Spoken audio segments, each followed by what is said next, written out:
back to the Extra Mile. I'm Justin. That's the G5. What's up, George? Sorry, you're going to have to say that again. Oh, hi everybody. Are we rolling? Yeah. I'll do it again. And 1, 2, 3. Hi everybody. I'm Justin. Wait, what did I say? And I'm G5.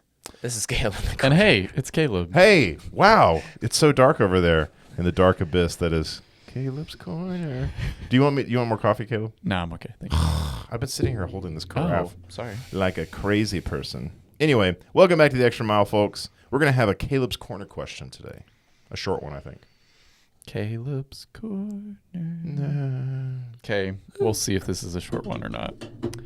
If you could ask God one question, knowing you get an immediate and clear answer, what would it be? And George is rolling his eyes at me already. An immediate and clear answer.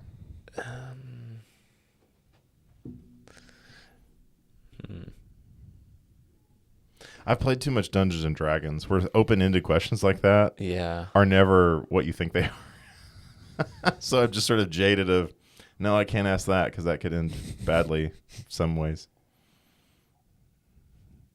If I could ask him one question and get one immediately. There's a lot of historical questions you'd want to ask. I would probably ask the same question that Moses asked. Which is?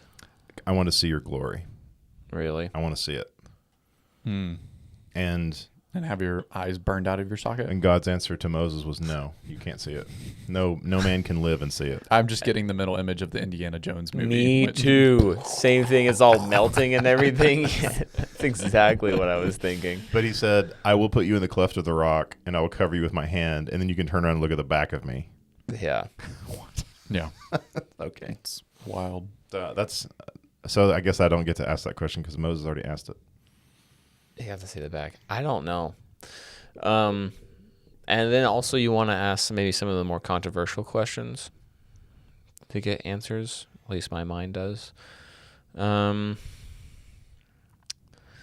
don't know if Man, that's a tough question. I know. That's why I said it might be a longer than a two-minute episode, but yeah.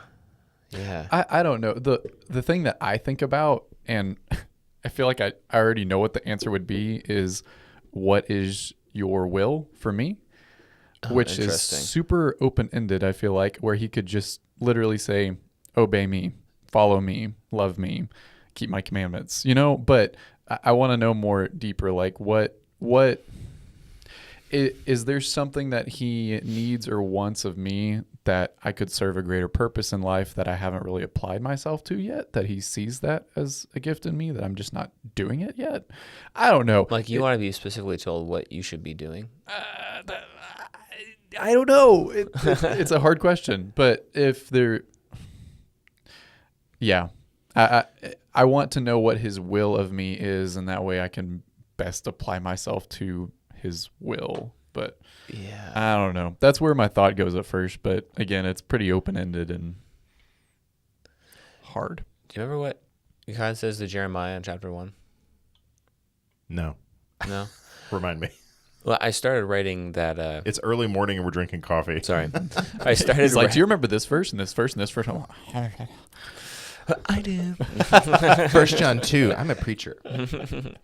Well, I started writing that story on Jeremiah. Yeah, that we were talking about? Yeah, so I wrote Really? I wrote the first scene. Wow. It's not quite done, Amazing. but essentially you have to put some creative liberties in there. Sure.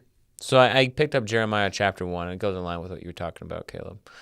And I just looked at it and kind of wrote down what I imagined the scene to be. Yeah. Because in chapter 1, it just tells you who Jeremiah is. This is Jeremiah, right? The son of this person. And he prophesied, and he's one of the priests, tribe of Benjamin. And then the message comes to him, essentially. And so I imagine him like looking out in the hill country of Israel, and I feel like he's kind of sad, and he's kind of upset. This is how I wrote it. He's maybe imagining his dad teaching him how to do priestly duties, and he's upset and asking God, like, why does it have to be this way? Why am I a priest? Why do I have to perform these? Probably not enjoying the whole sacrificing of animals and things like that. And so as he's contemplating this, maybe I wrote it that he's like maybe a little stained with blood from some of the sacrifices. And in verse 4, as he's asking these questions, God says, look, before I formed you in your mother's womb, I chose you. And before you were born, I set you apart, and I appointed you to be a prophet to the nations. And there's a lot of clarity in that, too. But to think about, God forming us, knowing us, having so many opportunities for us and choosing us, just all the kings, King Ahab, Jehoshaphat, they had potential to do amazing things. So, but they all either did or didn't. And I don't know what that answer is for you, but at least there's some comfort there for me when I was thinking about if I was asking the same question you were asking, Caleb. He got specifically told he's being a prophet, though. Yeah. So I don't know if that's a better option. Yeah. Well, I think I thought about it because I was trying to think about the things that I pray for and the things that I ask for the most. And that's one of those things. Mm-hmm. Just help me to know your will. So anyway, yeah.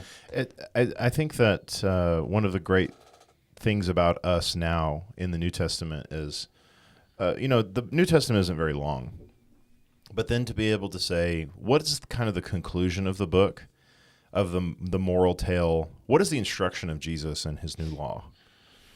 If you could boil it down, I think it's as simply this, or at least what I'm convicted of, is that there is a change that's implied. You can't be the same person that you were before. You can't be attuned to the world. The instruction is to put aside that person, or put to death even, that we declare with our mouth and with our heart and with our actions that we are not the same as we were. Mm-hmm. And then we choose to do actions that are good. And then the sort of maturing that is spoken to Timothy and Titus, hey, go into these regions where there's not much of this and go instruct the people to do this. And that instruction is simply to be kind and gentle to one another and love one another and to do good works. And that's what we're here to do. We're here to make the world a better place and work out our faith in fear and trembling. And so our faith is not bigoted. Our faith is not holier than thou. Our faith is being the servant that Jesus set as an example, that he was the king who washed the feet of his servants.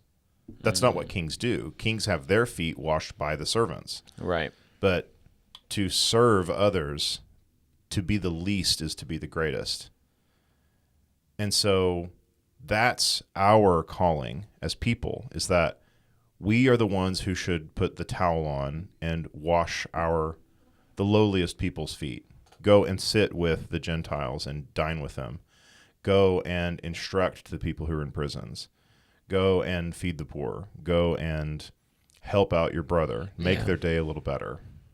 And at least that's what I get. I could be wrong, but that's what I'm taking away from my studying and being a Christian. But that's my working out my faith.